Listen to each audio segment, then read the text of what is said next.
Economic activity results from a circular flow of money in the economy. One person's spending is a second person's income, and the second person's spending is a third person's income, and so on.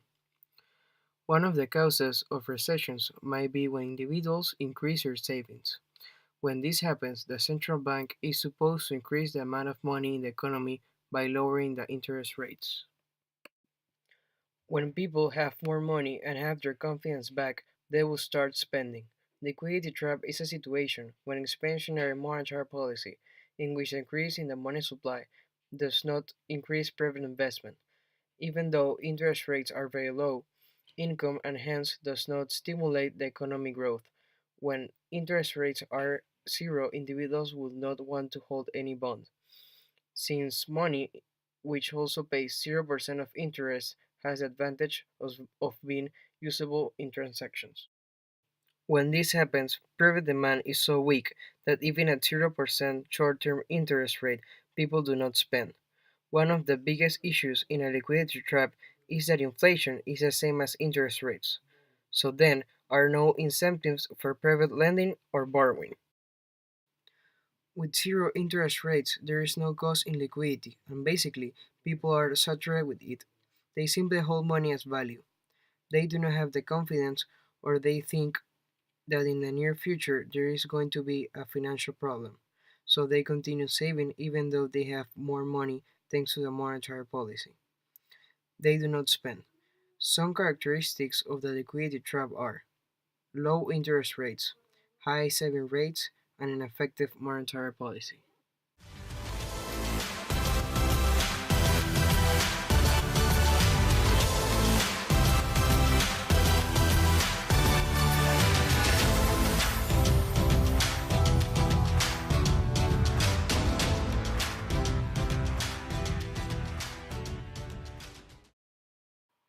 Japan has experienced low economic growth and also low inflation or deflation for more than 2 decades. Nominal GDP has been stagnant for almost 25 years in Japan. Real GDP has been essentially flat since the mid 90s. Nominal short-term interest rates have been close to zero, and nominal long-term interest rates, as measured by the yields of Japanese government, have also been extremely low for many years, while the Bank of Japan's monetary policy has been highly accommodative for decades. It is important to highlight that exports in Japan account for a large part of the economy, and any change in them will affect their economy in a great deal. Not only that, but Japan is also a big importer, so a very depreciated currency is also going to be an important factor too. Japan appears to be in an economic condition where accommodative monetary policy, characterized by low nominal interest rate and an elevated balance sheet of the central bank, is insufficient to revive growth. Gross domestic business fixed investment has not responded favorably to low nominal interest rate, and monetary easing has been unable to overcome deflationary trends. When taken together, these characteristics are generally regarded in the economic literature as a case of liquidity trap, originally described by Keynes.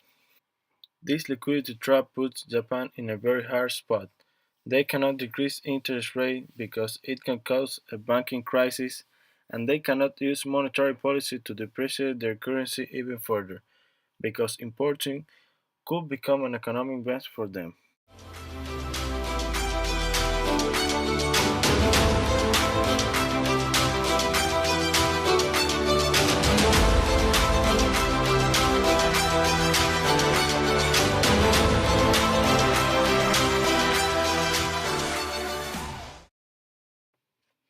Japan's liquidity trap has a foreign exchange origin.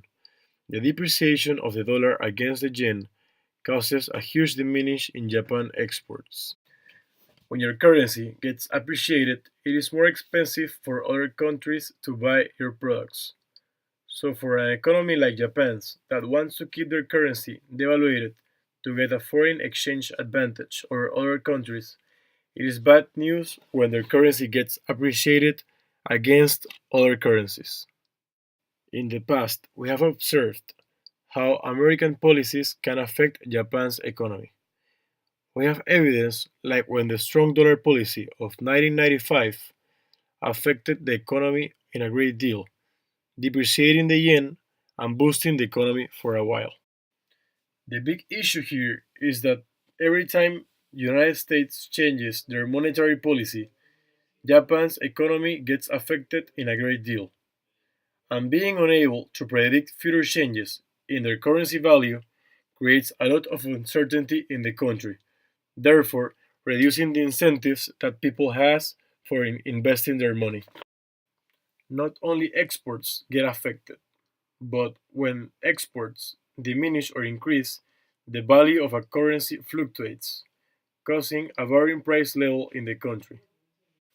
We need people to trust price level is going to remain the same and the monetary policies are not going to create unnecessary inflation on the long run to make a good environment for people to start spending their money.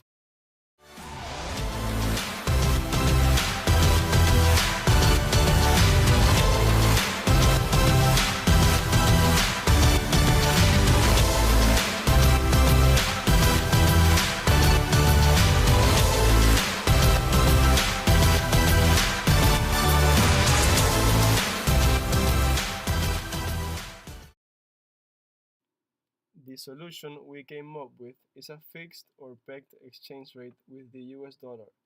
A pegged exchange rate is basically tying a currency of a country to another country's currency, so that when the price of the second currency rises or falls, the first one does too, making the exchange rate constant and stable.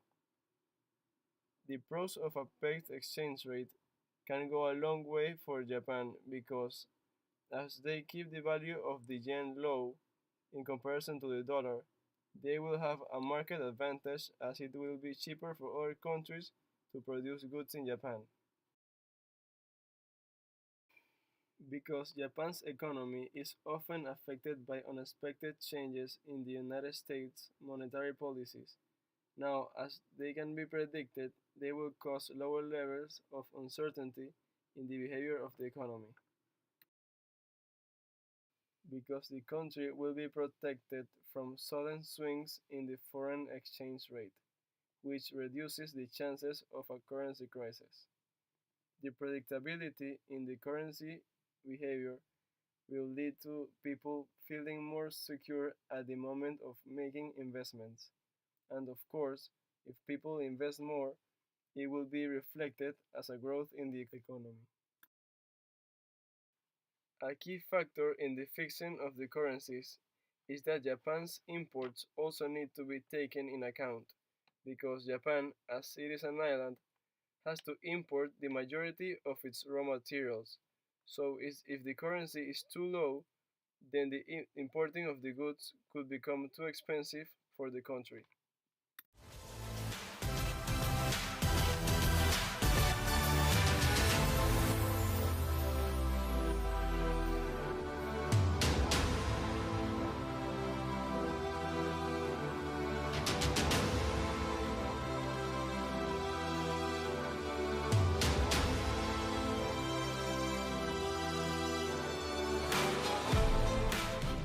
Japan's liquidity trap is a macroeconomic problem that has been present for over 25 years.